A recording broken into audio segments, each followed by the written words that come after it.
I'm just fired up to be here today. Paul is always a player that I wanted to play with. Man, we're going to make it happen, LAR way. Also, we just wanted to thank Toronto as far as the restaurants, giving up that Kawhi and dine. Took advantage of that. I'm pumped. Oh, come on! Get up! A lot of folks think Kawhi Leonard will win another title, his third with 3 different teams, but it's not going to happen without the Clippers' second best player. And sources tell our Adrian Wojnarowski that Paul George is leaning toward his season debut this Thursday, as in tomorrow. Meanwhile, the other teams at Staples improved to 8-2 last night with a win over the Suns. LeBron praised Anthony Davis for playing through injuries. AD had 24-12 in the victory. So let's talk about the Hollywood stars. Max, is PG-13 enough to get the Clippers over the Lakers? Yep. As a matter of fact, even without PG-13, they'd be very competitive. I thought that if you just dropped Kawhi Leonard onto the Clippers team of last year, that would be the championship team this year. Of course, they moved salaries. They moved a couple of good players to make room for Kawhi and Paul George. So it's not like you can just have Kawhi without Paul George because now you're missing other pieces. When you combine Paul George with Kawhi Leonard, Stephen A., what you have is two-way wings in their primes who play at MVP level. Paul George was an MVP caliber player last year till he got hurt. Kawhi was the finals MVP. That has, throughout the history of the league, been the most deadly combination.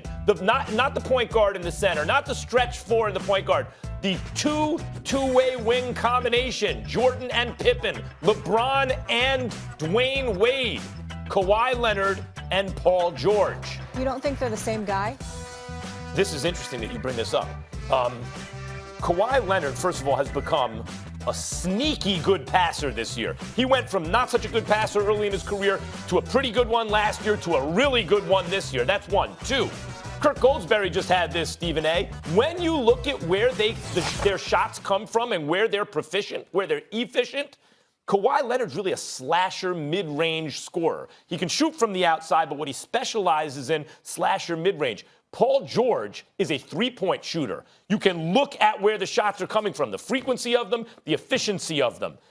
That's actually more of an inside-outside combination offensively than people realize. You combine that with the fact that Kawhi Leonard actually does pass the ball very well this year, and he was improving last year, and the fact that they both play defense at an elite level, it's the best combination in the NBA. A couple of things I think you're missing about this, and I'll preface it by saying I respect your point of view on this.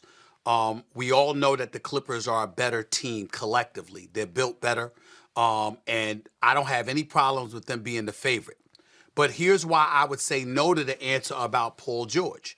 Because one of the reasons I picked the Lakers is because I'm trying to figure out who's going to deal with the combination of a healthy LeBron James and an Anthony Davis. Right now, Anthony Davis has been dealing with a shoulder injury, all of that other stuff.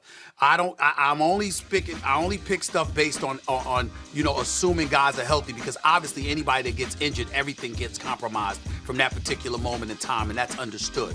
But a healthy LeBron James with a healthy Anthony Davis going up against anybody is going to be too much, in my estimation, for most teams to handle. Right now, Anthony Davis is averaging 26 and 10 with 3 blocks per game. LeBron is at 24, 11, and 8.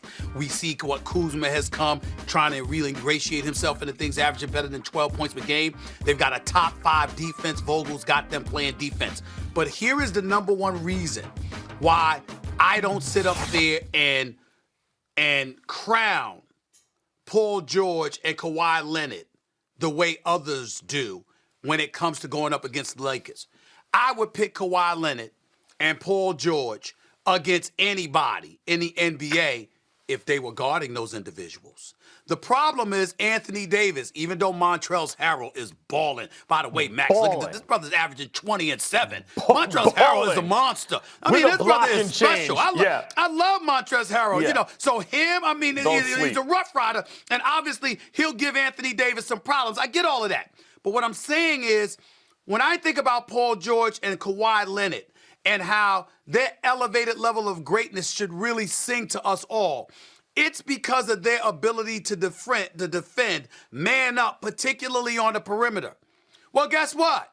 That might be an answer for most other people. But you know that Patrick Beverley, for example, that we saw undercutting Kevin Durant and trying to body him up and be a pest? Well, that doesn't necessarily work against the 260-pound LeBron James, okay? When you look at Anthony Davis, those wide shoulders, that 6'11 frame with the versatility that he brings to the table, I'm talking about just based on size and girth, along with playoff basketball, slowing down, game planning the best 4 of 7 series. I got to see more before I'm willing to say Paul George and Kawhi Leonard are able to overcome that. If Paul George was 6'10", 6'11", and was guarding Anthony Davis, or Kawhi Leonard was guarding Anthony Davis, that would be different. But the combination of Anthony with LeBron James, because of their size and girth, is the reason that it gives me cause to pause. Look, I'll just say this about the versatility of Kawhi and Paul George defensively.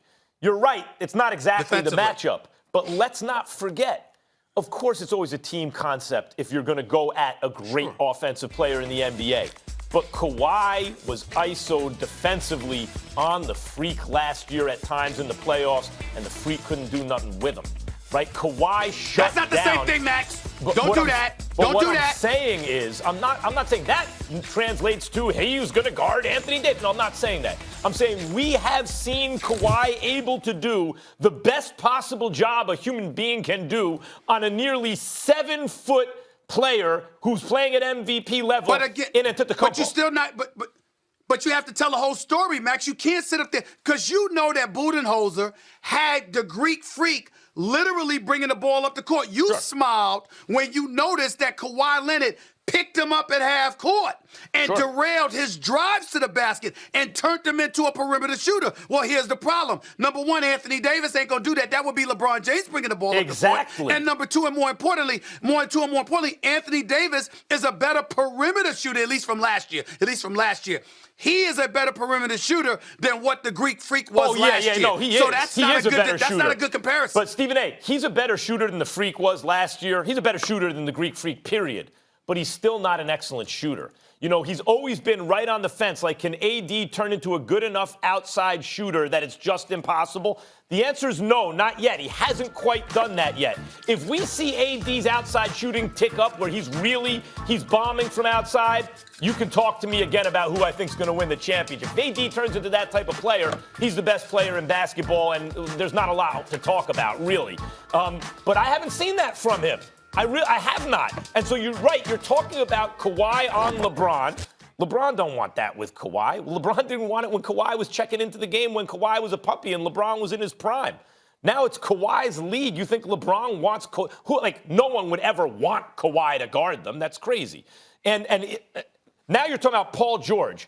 Is he a great defensive player? Yes. Does that mean he stops AD? No. But it helps to have him. But AD is the kind of player, Stephen A., that traditionally in the NBA, if a guy is just wrecking you inside, you throw a bunch of guys. Not just Harrell, who can actually play, but you throw just guys who are 6 walking fouls at him. There are ways you can contend with that. And this Clippers team is an excellent defensive team. By the way, so are the Lakers good defensively. That's why they've been winning. But this Clippers team this Clippers team has a chance to be a special defensive team come playoff time when you look at the personnel. 7-3 so far this season as they head into Houston tonight, all without Paul George. Stephen A., we know you'll be all over that game.